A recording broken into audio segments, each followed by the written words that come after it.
मित्रों, एक बार फिर से आपका हार्दिक स्वागत करता हूं धर्मा ज्ञान चैनल पर, जहां आप सुन रहे हैं श्रीमद् भगवद गीता की एक अनुपम श्रृंखला, भगवद गीता की सीख।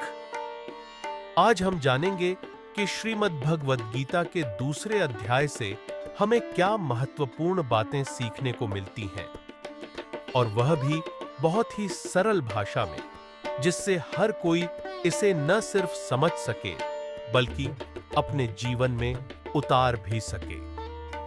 अध्याय 2, सांख्य योग।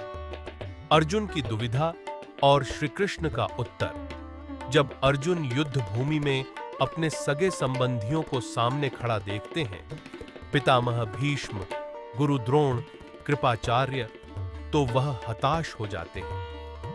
धनुष छोड़कर रथ के पिछले भाग में जाकर बैठ जाते हैं और कहने लगते हैं, मैं ये युद्ध नहीं करूंगा।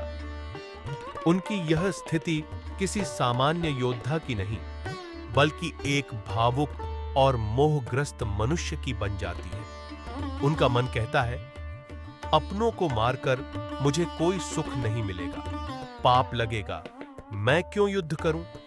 लेकिन असल में अर्जुन को कौरवों से नहीं, अपने मोह से युद्ध करना था। अर्जुन का समर्पण जब जीवन की सबसे बड़ी चुनौती सामने होती है, जब हर रास्ता उलझा लगता है, तो अर्जुन जैसे योद्धा भी विचलित हो जाते हैं। अर्जुन कहते हैं, हे कृष्ण, मैं आपका शिष्य हूं, कृपया मुझे उपदेश दीजिए, मेरा मार्गदर्शन कीजिए। यहां से गीता का असली प्रवचन शुरू होता है।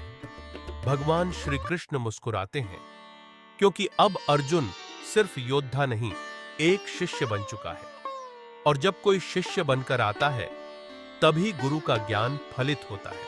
अपना कर्म करो, मैं अवश्य अपना कर्म करूंगा। महाभारत के युद्ध भूमि पर जब अर्जुन मोहग्रस्त हो गए और उन्होंने अपने कर्तव्यों को लेकर श्री कृष्ण से प्रश्न किया, तब श्री कृष्ण ने उन्हें गीता का उपदेश दिया। अर्जुन ने पूछा, हे कृष्ण, आपने मुझे मन को स्थिर रखने, अपनी इच्छाओं और भावनाओं को नियंत्रित करने की बात कही है, परंतु यह मैं कैसे करूं? इस पर श्री कृष्ण उत्तर देते हैं, जो व्यक्ति अपने मन की सभी इच्छाओं का त्याग कर देता है और अपने कर्मों के फल की चिंता करना छोड़ देता है, वही स्थित प्रज्ञ कहलाता है, यानी जिसकी बुद्धि स्थिर हो गई है।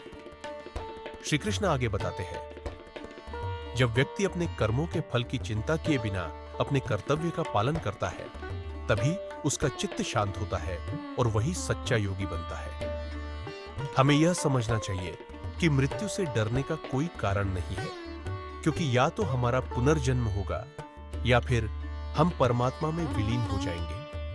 जब सब कुछ अंत में परमात्मा में समाहित हो जाना है, तो फिर मोह और भय क्यों? अर्जुन की तरह हम सभी भी जीवन में निर्णय नहीं ले पाते, क्योंकि एक तरफ हमारा मोह होता है और दूसरी तरफ हमारा धर्म, हमारा कर्तव्य। और इसी मोह में फंसकर हम वह नहीं कर पाते जो वास्तव में करना चाहिए। उदाहरण के लिए, अगर पढ़ाई या अपने सपनों को पूरा करने के लिए घर से दूर जाना पड़ रहा है, तो उस समय परिवार का मोह छोड़ना ही पड़ेगा। यही मोह हमें बार बार भ्रमित करता है। हमें हर निर्णय में यह देखना होगा कि जीवन में कौन कौन से मोह हमें बांध रहे हैं और क्या वास्तव में हमारा कर्तव्य है। अब आइए बात करें हमारी समस्याओं के मूल कारण की। हमारे दुखों का सबसे बड़ा कारण है अपनी इच्छाओं के बारे में लगातार सोचना। जब हम अपनी इच्छाओं को पूरा करने में लगे रहते हैं और वे पूरी नहीं हो पाती, तो हमारे भीतर क्रोध जन्म लेता है, और यह क्रोध ही है जो हमारी शांति और सुख को नष्ट कर देता है। यदि हम इस गुस्से को नहीं छोड़ते, तो हम जीवन भर समस्याओं में ही घिरे रहते हैं, क्योंकि यह संसार केवल हमारे विचारों का ही प्रतिबिंब है। अब आप कहेंगे, अगर इच्छाएं नहीं रखेंगे तो सफलता कैसे मिलेगी? नाम, पहचान कैसे बनेगी? इस पर श्री कृष्ण का उत्तर है, अपने कर्म को पहचानो। पहले यह समझो कि तुम्हारा सच्चा कर्तव्य क्या है, फिर उसे निष्काम भाव से करो, यानी फल की चिंता किए बिना। ऐसा करते समय यह भाव रखो कि यह कार्य मैं नहीं, बल्कि स्वयं भगवान कर रहे हैं। तब न तो असफलता का डर रहेगा, न सफलता का घमंड, और इस तरह तुम्हारी हिम्मत कभी नहीं टूटेगी। आशा है कि आपको श्रीमद् भगवद गीता के दूसरे अध्याय की यह सरल व्याख्या पसंद आई होगी। अगर इस व्याख्या से आपको कुछ सीखने को मिला हो तो कमेंट करके जरूर बताएं। अगर कोई त्रुटि रह गई हो तो कृपया क्षमा करें। वीडियो को लाइक और शेयर अवश्य करें। कर्म करो, फल की चिंता मत करो, यही गीता का सार है।